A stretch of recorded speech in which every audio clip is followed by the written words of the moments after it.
The contrast between Birmingham City FC and Leicester City FC right now couldn't be clearer, and it says a great deal about the direction both clubs are heading in. Leicester, hampered by a points deduction linked to breaches of profitability and sustainability rules, are edging towards the lower end of the table with a squad that, on paper, should be nowhere near that position. Birmingham, by contrast, sit in an uncomfortable middle ground, not falling apart, but not entirely convincing either. The key difference, though, is structural. Knighthead Capital Management aren't reacting to problems, they're building for the long term. They've backed Chris Davies through inconsistency and outside pressure. But backing alone doesn't settle a restless fan base. What's missing is a figurehead, someone who embodies the club's identity and raises the technical level of the side straight away. Someone who can bridge the pathway from Wast Hills to a genuine promotion push.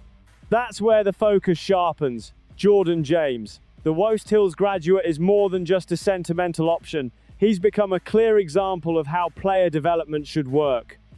Since moving to Stade Rennais and spending time on loan at Leicester, he hasn't just handled difficult situations, he's thrived.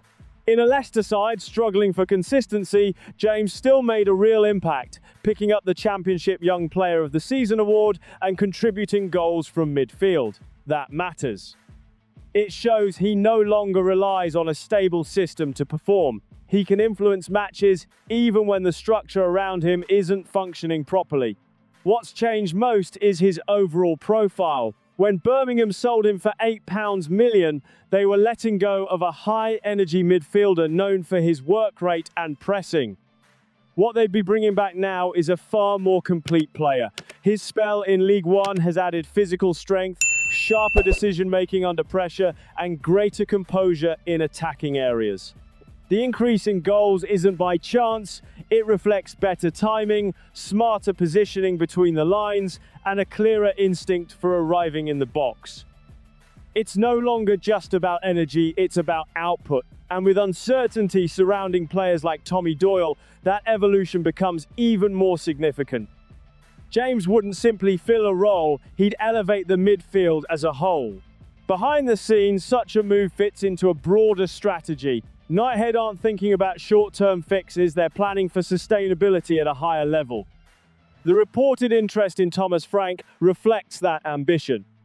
Managers of that caliber don't just want tidy players, they want assets young, intense, tactically flexible, and capable of increasing in value over time. James fits that profile perfectly. He knows the club, matches the required intensity, and still has room to develop. That's how clubs operate under financial constraints. Stay within the rules while investing in players who can deliver immediately and grow in value. So it comes down to a simple question. If the fee matches or even exceeds the original £8 million, does bringing Jordan James back represent the final piece Birmingham need under Knighthead's leadership? Or is it a move driven too much by sentiment? Because if you believe in his trajectory, this isn't just another signing, it's a statement of intent. The real question is whether Birmingham are ready to invest heavily in bringing one of their own back to lead the next phase.